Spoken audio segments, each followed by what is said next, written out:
In today's video, we'll show you all around our resort view room here at LeBlanc and tell you just how much we paid for our all-inclusive stay at this incredible resort. We stayed from October 16th to 23rd, 2024 in this, the cheapest room on site, but to be honest, we don't feel like we missed out on anything important. As you enter the room, you get a sense of how everything is white, in keeping with the name LeBlanc. All throughout the room, there are touch-sensitive buttons to turn certain lights on and off. When you first touch them, they light up, making the buttons clearer to see, and they display little icons indicating what they turn on or off. By the door, there's a main set of buttons which allow you to turn on the Do Not Disturb sign, the makeup room light, and to turn all the lights on or off at once. As you enter the room, to the right-hand side, you have some mirrored doors to the closet space. We have some shelf space and a little safe which uses a 4-digit combination that you can set to lock and unlock it. There's a reasonable amount of hanging space and also an iron and ironing board.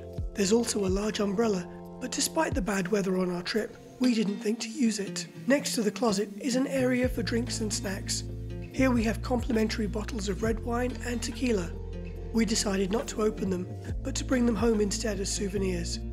Next to the tequila was a little coffee machine that we didn't use, and below that was a drawer containing coffee pods, chips, chocolate and snacks, along with glassware, cups and saucers. A staple at Palace Resorts and LeBlanc is the in-room liquor dispensers.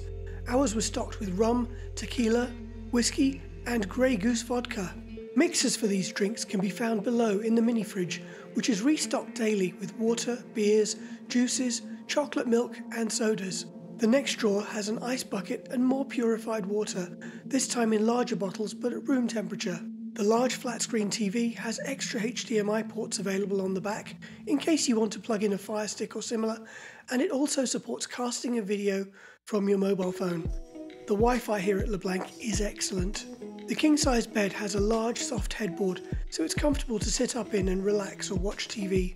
On each side of the bed, we have a soft rug and side tables with light-up surfaces. Each one also has a lamp, a power outlet and USB sockets to charge your phone or other devices. The left side table has a Bluetooth speaker alarm clock, and on the right side we have a phone, a pen and a writing pad and a little cube with printed QR codes to contact the resort or download their app. Next to the bed we have the massive 2-person jacuzzi tub. I'm only 5'5", but you can see here the size of this tub.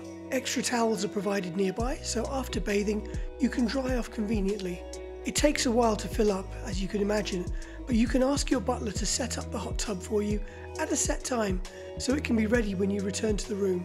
Next to the jacuzzi, there's a single wash basin with Bulgari amenities, hand wash and moisturising cream. These are in large containers that are attached to the wall. The mirror lights up when you tap the light button, and there's a separate makeup mirror with a magnifier. Below the wash basin, there's a central drawer with towels hanging over the handle. Opening this drawer reveals some toothpaste, a shaving kit and an amenities box. Now it's not immediately obvious, but there are 2 other drawers, one on each side. One contains a hairdryer and the other contains hair straighteners. The handles for these drawers are concealed underneath. Under the sink unit, we have some more shelf space with towels and a digital scale along with some fluffy slippers, great for walking on the marble floor. Next to the sink, there's a door to the bathroom and shower area. The shower has a rainfall head, a wand and 2 body jets that you can adjust the position of. Again, we have Bulgari amenities, shower gel, shampoo and conditioner. There's a marble seat or leg rest which makes shaving a bit easier. By the window there's some abstract artwork overlooking a couple of chairs and a small table with a little vase on it. This is very handy for eating room service food. The sliding window opens, but there's no real balcony. The view out to the lunar pool is nice though. If you do want a view of the turquoise sea, you need to pay to upgrade to a higher category room. Personally, I'd save the money and go out to the pool for the view instead. So how much did we pay for this stay? Well, when we checked out of the resort last year, a representative sold us a voucher for $299, which allowed us to come back again for up to 7 nights at a reduced rate. We used that voucher for this stay, paying $629 per night for this all-inclusive trip, not including flights or transfers. In total, we paid $4,702 for this 7-night all-inclusive stay. We checked the price via LeBlanc's website, and the same stay was priced at over $6,000 normally, so we saved about $1,300. If you've enjoyed this video, please leave us a like and consider subscribing to the channel. It helps YouTube know to show our videos to more people. If you have any questions about our stay, please feel free to leave a comment and we'll try to get back to you soon. Thank you.